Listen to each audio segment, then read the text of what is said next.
Oke, assalamualaikum, hello guys, gue Yusuf. Di sini gue bakal nge-review, lebih tepatnya semi unboxing kali ya. Satu produk dari Mahameru, yaitu it says semi carrier katanya, tapi gue lebih ngeliatnya lebih ke carrier asli sih. Oke. Coba ini tagnya. Jadi pas pembelian itu dapat tag gitu, ini tag Mahamerunya. Ini stiker juga guys. Jadi di sini dia kasih identitas dari si produk ini, ada Instagram dan lain-lainnya.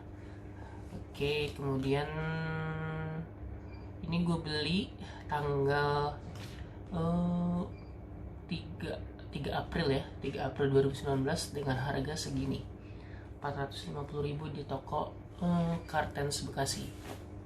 Oke, langsung ke produknya, kita lihat. Ini gue sebutnya backpack aja kali ya. Oke, backpack ini diklaim katanya semi carrier-nya nggak diklaim sih, emang sebutannya semi carrier. Cuman ini bentukannya nggak bentukan carrier sih, walaupun kecil ya. Emang ini gimana ini bentukannya?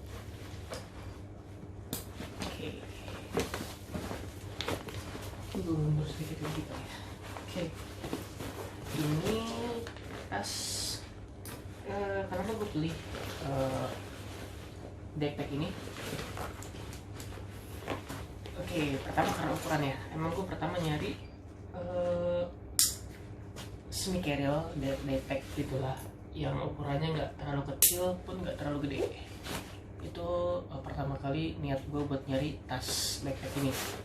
Kemudian gue juga cari yang emang modelnya unik, nggak mainstream lah gitu. Kedua, harganya. Itu 3 poin pertama gue, 3 poin utama gue untuk membeli tas ini. Oke. Muter-muter, gue cari-cari tas dari mulai ke Eiger. Gue di situ nemu tas Eiger Hike-Holic kalau nggak salah namanya, yang 30 liter itu cakep banget. Cuman harganya lumayan, 800.000 lebih lah. Kemudian juga gue ngeliat juga di toko tour lain ada Kotrex tipe apa seperti itu, harganya range antara 400 sampai gope ya, sampai 500.000. Itu bagus-bagus juga, cuman nggak ada yang eye catching lah, nggak ada yang kata gue tadi, nggak ada yang unik, nggak, hampir mainstream semua. Sempat ada juga merek Ray, itu banyak banget yang bagus. Oke, buat Ray, Sampit sih, yang kalau nggak salah namanya Sampit. Kemudian Ray apa lagi ya, Ray itu pokoknya macam-macam deh, dan itu banyak keril-keril baru sih, mungkin tipe-tipe baru gitu, yang adaptasi modelnya mungkin dari Juter, dari daypack yang emang udah kekinian. Jadi itu emang bagus-bagus banget. Cuman balik lagi, seleranya gue nggak ada yang masuk sih buat gue sendiri. Cuman mungkin buat teman-teman yang lain boleh coba cari daypack atau semi carrier Ray. Itu emang modelnya banyak dan baru-baru juga, oke sih. Cuman ya kalau buat gue belum seleranya sih. Oke, dari carrier ini coba kita buka dulu kompartemen utama. Jangan dulu. Coba kita kompartemen sisa luar-luarnya dulu deh. Di sini kalau dilihat ada 2 kantong samping. Oke, ini kena ada bakalnya juga ya. Tapi bukan bakal. Ini bakal lepasan juga. Oke, kayak gini. Oke, ini ada 2 kantong samping untuk air minum biasa ya. Ini unik menurut gue, maksudnya biasanya kan kalau pinggiran tempat minum ini dia bahannya jaring-jaring atau something apalah yang ada indikasi untuk tersangkut-sangkut jaring, tersangkut-sangkut ranting, ataupun ya cepat rusak lah gitu lah kalau pandangan gue. Dan ini beda, ini bahannya kayak apa ya, kalau orang mungkin zaman sekarang itu bahan soft shell itu ya kayak gini lah, ini unik, melar tapi kuat gitu luarnya, bukan nilon, ini kayak semacam ya karet gitulah. Ini gue suka banget, ini jadi opsi salah satu pertimbangan gue buat milih backpack ini juga. Terus lihat di depannya, tadinya kok kepasang gini ya. Oke. Ini ada semacam kantong gitu, cuman di sini ada buckle-nya itu yang model gini. Susah banget, modelnya gini. Ini gue juga suka. Kesannya kayak ya kesannya model baru gitu sih, walaupun emang mungkin udah mainstream juga di backpack yang lain, cuman ini gue suka aja penempatannya, suka di sini. Jadi bukan buat buka kompartemen utama ya, soalnya kebanyakan yang gue temuin yang pakai buckle ini tuh buat buka headnya ataupun buka bagian yang besar deh. Dan di sini enggak, dia cuma buat buka kompartemen sekundernya aja depan. Nggak ada kantong kosong gitu, nggak ada maksudnya nggak ada slatingnya, cuman slap gitu. Jadi mungkin buat raincoat ataupun benda-benda kecil yang buat diakses secara cepat gitu lah. Sendal pun kayaknya masuk di sini. Oke, kemudian udah sih kompartemen. Oke, ini ada semacam pocket gitu di ini masih baru kan, masih begini ya. Ini apa namanya, pocket di apa sih namanya, waist belt ya. Waist belt itu ada dua, enggak, ini satu pocketnya di kanan. Jadi ini mungkin kalau di HP masuk nggak ya, kalau buat HP nggak muat. Ini kecil sih. Oke, kalau buat HP nggak muat ya. Ini mungkin buat yang lain-lain lah, kayak mungkin pisau lipat atau ya barang-barang kecil lainnya. Kamera pocket sih mungkin masuk, cuman kalau HP-nya yang ukuran 5-6 inci nggak masuk. Nah, di sini ada semacam cantolan ya di sebelah kiri. Ini gue suka juga, bukan pocket tapi cantolan gini doang. Dan ini fungsinya tergantung kreativitas masing-masing sih. Kalau gue berhubung gue punya pocket sendiri, ini biasa gue bawa. Dan ini gue modifikasi pakai karabiner kecil gitu, jadi gue bisa cantolin di sabuk, di karabiner lain ataupun di apapun itu, dan gue bisa cantolin ini di sini. Ini cantik banget sih kalau kata gue. Oke lah, ini nilai plus juga buat si backpack ini. Oke, ada kompartemen atas di kepalanya ini, di headnya ini. Oke, ini begini aja sih, nggak ada macam-macam, cuma satu. Di dalamnya ada dua. Pertama di dalam, di atas ini biasa gitu. Kemudian di dalamnya ini dulu suka ada brand Hameru bordiran gitu, ketempel di headnya. Ini sebagai identitas si Kedel ini yang gua rasa ini cakep, nggak lebay gitu. Jadi nggak ada tulisan apalah gitu kan, dia suka ada caution gitu yang kata gue sih mungkin nggak orang nggak baca juga. Tapi ini cukup satu mencirikan si identitas tas ini dengan Xiaomi. Dia si Mahamero nempelnya kayak brand yang emang udah oke gitu kan. Gue juga nggak tahu sih ini sejak kapan ya si Mahamero, cuman 2012 ini termasuk brand nggak lama juga ya, baru juga ya. Tapi ini udah kesannya kayak brand premium gitu dengan cara penempelan tagnya ini. Oke, ini ada kompartemen ke secondary kompartemen juga. Oke, cuman buat naruh benda-benda kecil ya. Oke, sekarang kita baru ke menu utamanya si Kedel ini. Oke, ini ada semacam tali gitu. Buka gue mau buka dulu. Ini masih mana? Ya udahlah, udah kebuka. Oke, jadi selain kita bisa masukin kompartemen utama dari yang seperti ini modelnya gitu, di sini ada semacam sleting juga di pinggir, jadi kita bisa buka sih. Jadi ya untuk masukin barang-barang kita masuk aja, cuman ya bisa dibuka gitu juga. Oke. Dan ini uniknya kita bisa buka sampai bawah gini. Ini cakep menurut gue, ini cakep. Why? Karena biasanya model-model backpack itu mungkin bukanya memang kompartemen utama bukanya lebar-lebar, tapi nggak ada yang accessible-nya mungkin ada, cuman gue nggak nemu juga ya. Yang gue temui yang seperti ini, dan ini cakep menurut gue. Gue nemu juga beberapa defect, emang ada yang fiturnya buka dari bawah gitu. Menurut gue itu nggak terlalu kepake sih, soalnya defect kan kecil ya. Mungkin kalau kira-kira di atas 60 liter itu oke lah. Cuma kalau defect yang cuma ukuran 25, 30, 35, 40-an itu pakai kompartemen di bawah, kalau menurut gue itu nggak terlalu fungsional. Kenapa? Emang carrier juga kecil, jadi kita akses ke bawah pun tinggal bongkar aja barangnya, gampang. Tapi buat yang ini juga bisa dibikin fitur seperti itu, hanya aja walaupun gue yakin nggak bakal gue pakai, mungkin nggak bakal sering gue pakai. Yang paling sering adalah buka kompartemen utama ini sampai bawah, ini oke banget. Oke, ini nilai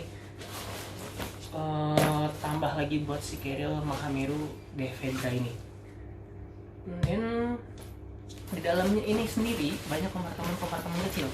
Kayak ini ada semacam kantong kecil ini, mungkin gue juga nggak tahu mau difungsikan untuk apa ya, atau mungkin bahkan nggak bakal diisi karena mungkin pasti gue lupain naruh apa di sini. Kemudian juga ada kompartemen kecil juga di sini, kantong-kantong kecil gitu. Ini oke lah, walaupun mungkin fiturnya sederhana tapi penempatannya oke di dalam tas seperti ini. Dan nggak tahu ya, ini kantong water bladder, mungkin kantong water bladder naruh di sini. Oke, gue sih tadinya mau naruh laptop, cuman setelah diraba-raba begini ternyata ada frame-nya. Oke, ada taggingnya juga dong, cakep dong. Mahameru 100% polyester. Oke, made Indonesia sejak 2012. Coba kita buka kompartemen lagi, dan ternyata bisa diisi barang juga kali ya, tapi sempit banget. Oke, ini ada frame-nya, single frame. Gue juga suka ini, nilai plusnya si Carrier, si backpack ini buat gue. Kenapa? Karena kebanyakan sekarang rata-rata itu, oh iya gue belum bahas back system ya. Kayaknya rata-rata backpack yang keren-keren gitu modelnya gitu, zaman sekarang ini pakai jaring-jaring gitulah, ataupun pakai ya air kontak gitu-gitulah. Itu at least bagus. Cuman menurut gue itu cukup ngurangin space banyak, dan bentuk punggungnya itu jadi nggak begitu rata. Jadi kalau gue naruh barang-barang yang flat gitu agak susah sih, jadi penempatannya ya mungkin sebagian besar orang nggak mempermasalahkan itu, tapi buat gue sih itu kalau bisa gue bisa dapat, maksudnya bisa dapat yang punggungnya flat gitu, gue lebih milih itu daripada yang cangkung-cangkung gitu, karena nggak, kurang nyaman aja kalau buat gue. Tapi ini mungkin cangkung juga tapi dikit sih, cuman ya bisa diterima kalau buat gue sih. Ini single frame-nya gue suka juga, kenapa nggak terlalu banyak ya macam-macam silang atau apa gitu. Ini simple doang gini, dan gue suka simple gitu. Oke, karena menurut gue sih yang begitu banyak frame dan back system itu nggak begitu ngaruh juga. Gue udah pengalaman pakai yang ada jaring-jaring gitu, ya mungkin sedikit banyak kerasa, cuman kalau buat gue sih ya sama aja sama yang back system lain gitu, nggak terlalu kerasa sih. Oke, ini udah kalinya pertama. Coba sekarang kita lihat back systemnya. Ini suka banget. Ini dia back systemnya. Coba kita panjangin dulu stepnya. Oke, ini kayak gini doang, simpel ya. Dengan harga 450.000 sebenarnya lo bisa dapat back system yang mungkin lebih oke dari ini. Ada sistem jaring-jaring kata gue tadi, kemudian ada yang sistem macam-macam lah, inovasi kayak zaman sekarang. Cuman di backpack ini fitur sederhana ini ketutup sama modelnya dan fitur lain-lainnya. Balik lagi karena gue juga suka, karena emang dia cuma pakai single frame, simple, nggak aneh-aneh gitu. Di punggung gue juga nempelnya ya enak gitu, pakai bantalannya ini juga cukup tebal ya, walaupun emang kayaknya busanya bukan busa yang kekinian juga, ini masih kelihatan gitu juga sih, apa namanya ya, lapisan busanya gitu, nggak tebel tipis, tapi ini oke kalau buat gue ya. Empuk juga, dan gue sempat coba tester di tokonya juga, ngepresnya enak gitu, nggak nempelnya terlalu gimana ya, standar sih, karena ini juga backpack nggak terlalu besar, jadi mungkin nggak terlalu banyak beban yang gue masukin, dan ini udah cukup buat gue. Oke.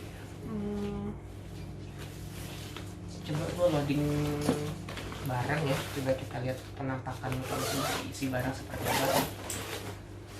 Ini ada coba item default gue, ini cuma matras sama sleeping bag sih, cuman bisa gue guling begini biar packingnya kelihatan aja. Coba sekarang nggak masuk. Ini kayaknya kegedean ya. Gimana ya? Coba kita lepas dulu.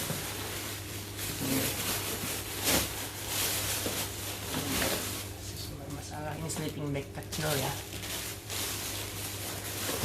Oke, kita buat begini aja.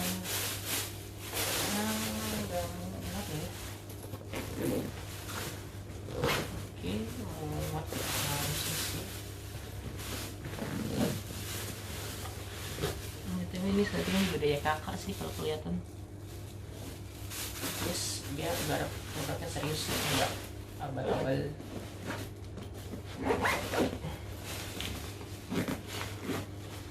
Oke, ya kurang lebih begini lah kondisi friksi ya. Oke, ini artinya bawahnya ya begitulah. Ini bisa kembung sedikit.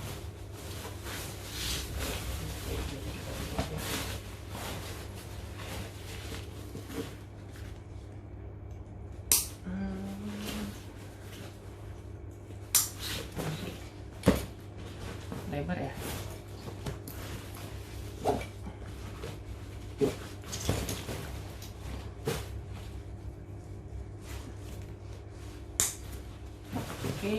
Oke. Beginilah kira-kira penampakannya kalau terisi ya. Ini oke sih, nggak kegedean dan nggak kekecilan juga, panjang gitu. Kalau depek yang tadi sih gue lihat nyari depek ya, bukan semi carrier. Tapi begitu ngeliat di toko gitu kayaknya nanggung juga sih. Gue pun kalau misalkan cuma sekedar traveling oke lah bawa baju sedikit. Tapi kalau gue kadang-kadang juga pengen nanjak kecil-kecilan yang isi gue pertimbangkan bakal bawa sleeping bag, tenda, alat masak, dan pernak-pernik alat gunung lainnya, itu kekecilan kalau buat depek yang sekitar ukuran 25-30 menurut gue. Cuma nggak tahu deh kalau teman-teman ya. Cuma kalau gue mungkin segini ukurannya cukup pas untuk bisa masukin sleeping bag, tenda, alat masak, dan lain-lainnya. Pun kalau mau pergi-pergian dengan bawaan yang terlalu banyak pun, tas ini menurut gue walaupun space-nya pasti masih sisa banyak, tapi cukup lah, nggak kegedean lah, masih kecil kok bentuknya. Kok jadi gede ya? Apa karena di toko tadi gue lawannya sama tas-tas besar? Tapi nggak, ini cukup sih. Tadi pas gue ngaca di tokonya pun nggak kegedean.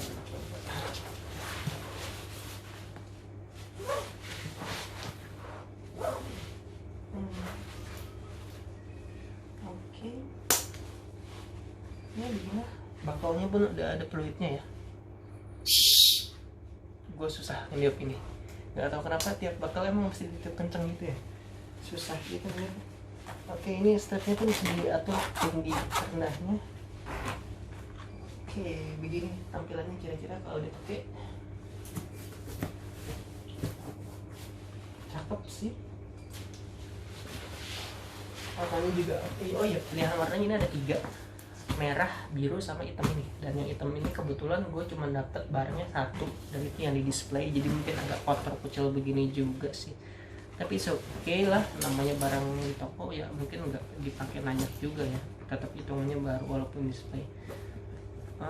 Tapi ini masih oke. Tapi minusnya sih gue lihat emang banyak kayak macem begini ya, jahitan kurang rapi gitu, kayak brudul-brudul gitu.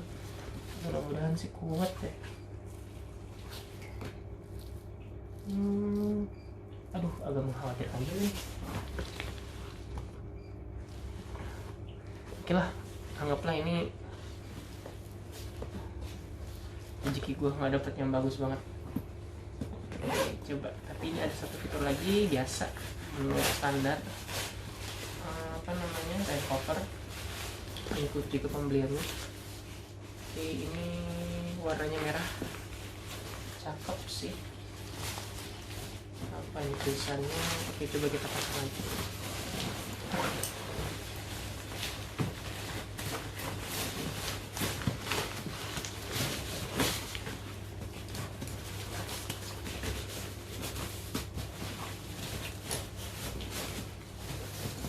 Jadi begini, gede ya, enggak simpel aja. Oke, Mahamiro Devendra bla bla bla bla bla.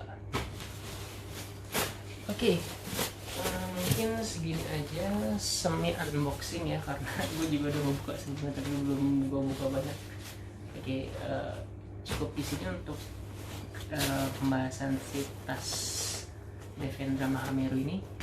Gue harap teman-teman pada kebantu buat informasi yang gue bagi kali ini. Barangkali ada yang berminat buat beli tas model begini, pun tertarik dengan tipe Defender 30 liternya Mahamiro ini, barangkali ada mau ngambil, jadi bisa tahu juga seperti apa bentuknya. Kalau emang nggak bisa ke toko, jadi beli online pun bisa cek video ini untuk detailnya seperti inilah, kurang lebih seperti itu. Dan sebenarnya online itu harganya variatif, dari 400.000 gue nemu sampai dengan 500.000, dan ini kebetulan tengah-tengah 450.000. Ini harga standarnya, dan kebetulan juga di Kartens Bekasi itu gue dapet diskon 15% lah. Jadi ya hitung sendiri gue dapat berapa. Itu karena ada promo macam itu lah, gue juga lupa promonya apa. Pokoknya kayak posting di Instagram bla bla bla gitu.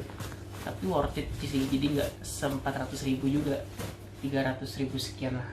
Jadi itu oke, lumayan kepotongnya banyak. Apa lagi ya? Oke deh, gue pikir videonya cukup sampai sini. Terima kasih. Gue nggak minta subscribe, nggak minta like. Gue pure murni cuma pengen bagi-bagi informasi aja sama teman-teman. Oke, goodbye, assalamualaikum.